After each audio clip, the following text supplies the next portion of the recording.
देखिए बच्चों, इधर ध्यान दो। ये आपको आकृति दिखाई दे रही है, इसमें इसे क्या बोलते हैं?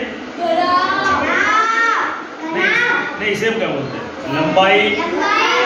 इसे और ऐसी आकृति जिसमें लंबाई, चौड़ाई, ऊंचाई हो उसे घनाभ, इसे आप जानते हो। अब देखिए घनाभ का संपूर्ण पृष्ठीय क्षेत्रफल। संपूर्ण का मतलब सभी तरफ। तो पृष्ठ किसे बोलते हैं? जिसे आप छू सको, जिसे आप छू सकते हो उसे क्या बोलते हैं? पृष्ठ। सरफेस, फेस, जैसे ये है ना, ये पृष्ठ है। ये क्या है? पृष्ठ है। और ये क्या है? पृष्ठ है।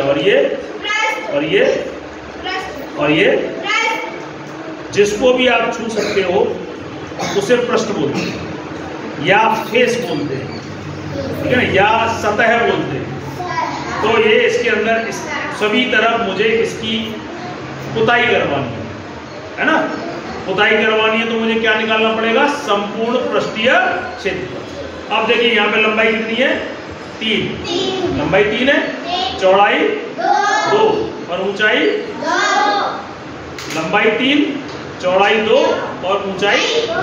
तो देखो इसमें मैं रखता हूँ लंबाई की, ये 2 तो ही रहेगा। लंबाई की जगह 3, चौड़ाई की जगह 2, प्लस चौड़ाई कितनी है? 2, ऊंचाई कितनी है? 2। ऊंचाई कितनी है? 2 और लंबाई कितनी है? लंबाई 3।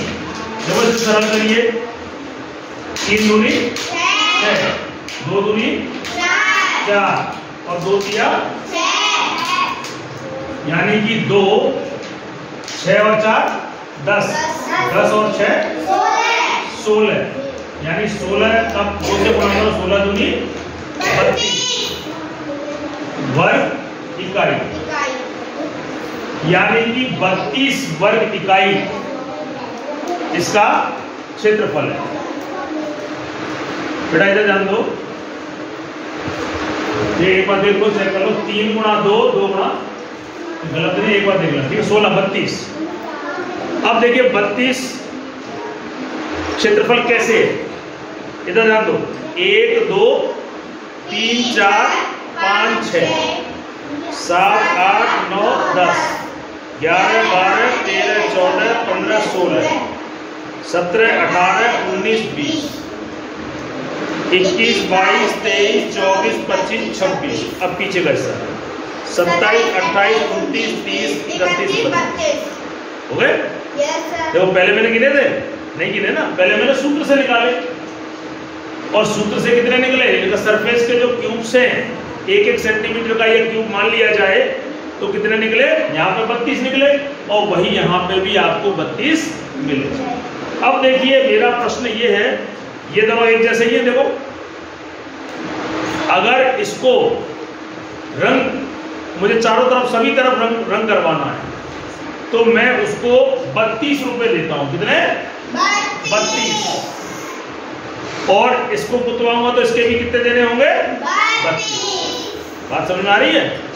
अब मैंने उस मजदूर से ये कहा, भैया मुझे अलग अलग नहीं पुतवाने, मैं तो ऐसा करो, इसको ये चिपका दिया मैंने और अब पोत दो, तो मुझे उसको कितने रुपए देने पड़ेंगे?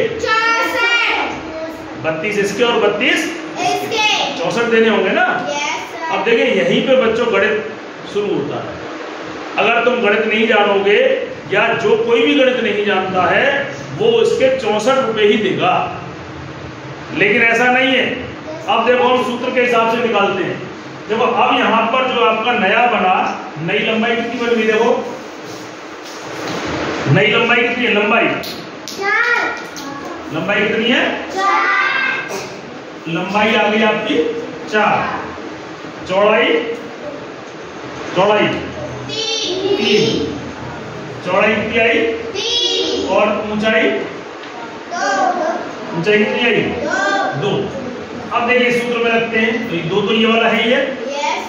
लंबाई की जगह 4 गुणा चौड़ाई की जगह 3, चौड़ाई की जगह 3, ऊंचाई की जगह 2। फिर देखिए ऊंचाई की जगह 2 और लंबाई की जगह 4। अब देखिए इसे हल करिए। 4 दिया, 3 दूनी 2 चौक 8। इसे हल करते हैं हम। 12 और 6 18, 18 और 8 देखिए 12 और 6 18, 18 और 8 कितने हुए? 26। 26 गुना 2 26 दूनी कितने रुपए देने चाहिए? भाई गणित के हिसाब से तो 52 देने चाहिए। आपने कितने दे डाले? कितने रुपए ज्यादा दे दिए? नहीं, ज्यादा कितने दे दिए? 64 में 52 घटाओ 12। आप देखो गणित नहीं जानते होगे तो आपसे 12 रुपए ज्यादा ले जाएगा। अब देखो 12 क्यों ले जाएगा ज्यादा? 12 क्यों ले जाएगा समझो। 12 अब आपने ये इधर पुताई होगी, इधर चुको क्या ना, तो इधर कितने कम हो गए? 1 2 3 4 5 6